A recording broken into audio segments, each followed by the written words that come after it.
I've been a truck driver for nearly 2 decades, hauling everything from furniture to industrial supplies, but this was the first time I'd ever received instructions to not ask questions. It was a standard late-night job, a single sealed crate to be delivered to an estate just outside of the city. The address was exclusive, the kind that GPS doesn't easily pull up, and the dispatcher's tone was curt. Don't open it. Don't stop anywhere. That alone should have been a red flag, but the bonus they offered was too good to pass up. So I shrugged it off and hit the road. The crate was loaded onto my trailer before I even arrived at the depot. It was big, probably about the size of a small car, wrapped in thick black plastic. The thing that stuck out was how cold it was. Even in the December chill, the air around it seemed unnaturally cold. I started the drive a little after 10 p.m., the highway mostly deserted. The farther I got from the city, the darker and quieter it became.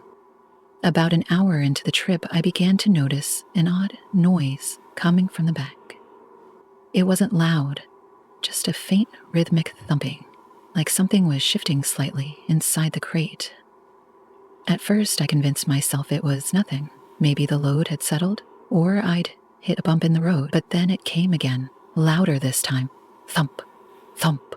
I tightened my grip on the steering wheel, trying to ignore it. The mansion came into view a little after midnight, perched atop a hill and surrounded by tall iron gates. The driveway was long and winding, lined with manicured hedges and statues that looked eerie in the moonlight. As I approached the gate, a security guard stepped out of a small booth. "Park by the service entrance," he said gruffly, barely making eye contact. The mansion itself was enormous, its windows glowing with warm light. I could hear faint music coming from inside, a low, rhythmic bass that seemed to vibrate through the air. Another man, dressed in a sleek black suit, met me as I backed the truck into position. "Stay in the cab," he said firmly. "We'll handle the unloading." I wasn't about to argue. I sat there for what felt like an eternity, watching in my mirrors as a group of men unloaded the crate. They moved quickly and efficiently, but there was a tension in their movements, like they were racing against time. And then I saw it. One of the men accidentally tore a small hole in the plastic wrapping. He froze, staring at whatever was inside before hastily covering it back up. His face was pale, his hands shaking. Whatever was in that crate wasn't normal. After they finished, the man in the suit approached my window. "You're done here," he said, handing me an envelope. "This is your payment. Leave immediately." I didn't argue. I started the engine and began to pull away, but as I glanced in my rearview mirror, I saw something that made my blood run cold. The crate was being wheeled into the mansion, and for a split second, I thought I saw something move inside it. Not a shift, not a wobble, something deliberate, like a hand pressing against the plastic from within. The drive back was a blur. My mind raced with questions, but I knew better than to dwell on them. I just wanted to get home and forget the whole thing. But forgetting wasn't an option. A few days later, I received a phone call. It was the dispatcher, his voice low and serious. "You didn't talk to anyone about the delivery, did you?" "No," I said, confused. "Why would I?" There was a long pause on the other end. "Good. Keep it that way." That night, I couldn't sleep. My thoughts kept circling back to the crate, to the strange cold that seemed to radiate from it, to the movement I thought I'd seen.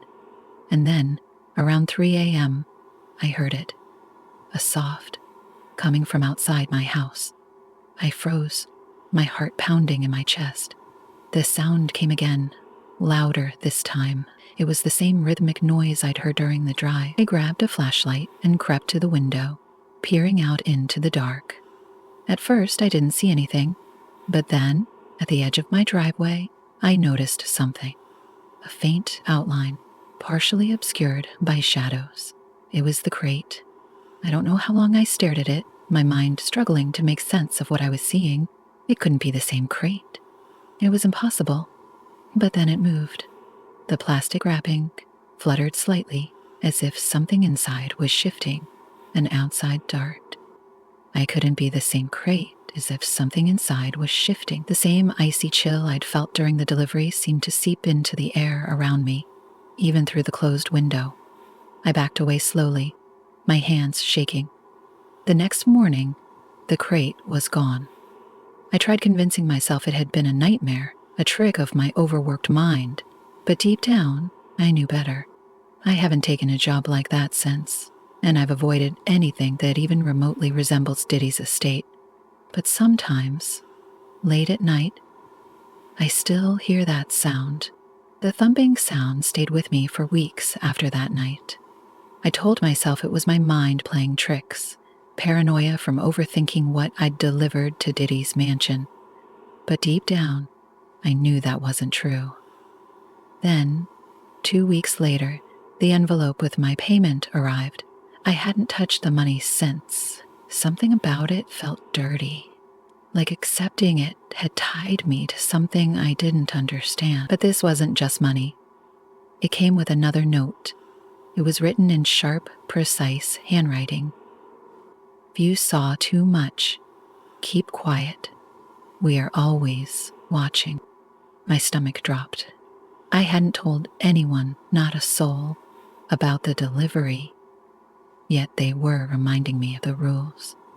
That night, the thumping returned. Only this time, it wasn't outside. It was in my house. It started faint, like before, but it was coming from the walls now, reverberating through the very frame of the house. I grabbed a flashlight and started searching every room, every corner.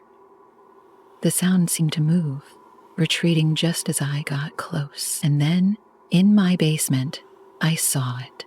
A piece of black plastic, crumpled in a corner. It was unmistakable. It was from the crate. My blood ran cold. I didn't know how it had gotten there, and I wasn't sure I wanted to. But as I reached down to pick it up, I noticed something else. The concrete floor of the basement was wet, like something had leaked through. The smell hit me next. Metallic, sharp, unmistakable. Blood. I backed away, my heart pounding, when I heard it again. Thump, thump. It wasn't in the walls anymore. It was directly behind me. I turned, my flashlight shaking in my hand, and saw a figure. It wasn't human, not entirely. It was hunched over, its arms too long, its movements jerky and unnatural. But what struck me most was its face, or the lack of one. The place where its features should have been was smooth, blank, like polished stone. The creature tilted its head, almost curiously, and then it lunged. I scrambled up the stairs, slamming the door behind me. My heart was racing, adrenaline pumping through me as I grabbed my phone and called the police. I didn't even know what I'd tell them. How do you explain something like this? But before they could answer, the line went dead. The lights in my house flickered, then went out entirely. The air grew cold, so cold that I could see my breath in front of me, and then the thumping started again. Louder now, faster. I barricaded myself in my bedroom, clutching a heavy wrench I'd grabbed from the basement. Whatever this was, I wasn't going down without a fight. The noise stopped suddenly, leaving it oppressive silence in its wake. And then I heard footsteps, slow, deliberate, coming down the hallway toward my door. I held my breath, gripping the wrench tightly. The door handle twisted, the lock rattling as if something was testing it. And then, just as suddenly as it had started, everything stopped. The lights came back on, and I was left standing there, trembling in the silence. I didn't sleep that night. The next morning, I called a locksmith and had every lock in the house changed. I also installed cameras around the property, hoping to catch whatever was tormenting me. Days passed with no sign of anything unusual. I started to believe maybe it was over. Maybe whatever had come with that crate had decided to leave me alone. But then I checked the footage. On the night the creature had appeared, the cameras had caught something, just not what I expected. The footage showed me sitting on my couch, staring blankly at the TV. But I wasn't alone. Standing behind me, in the shadows, was a figure. It was watching me, unmoving, for hours. And then, as the thumping started, it simply vanished. I packed my bags that day and left town. I didn't care where I was going. It just simply needed to get away. But wherever I went, the thumping followed. Hotels, motels, even staying with friends, it always found me. I don't know what was in that crate, and I don't think I ever will. All I know is that whatever it was, it's tied to me now, and I can't escape it.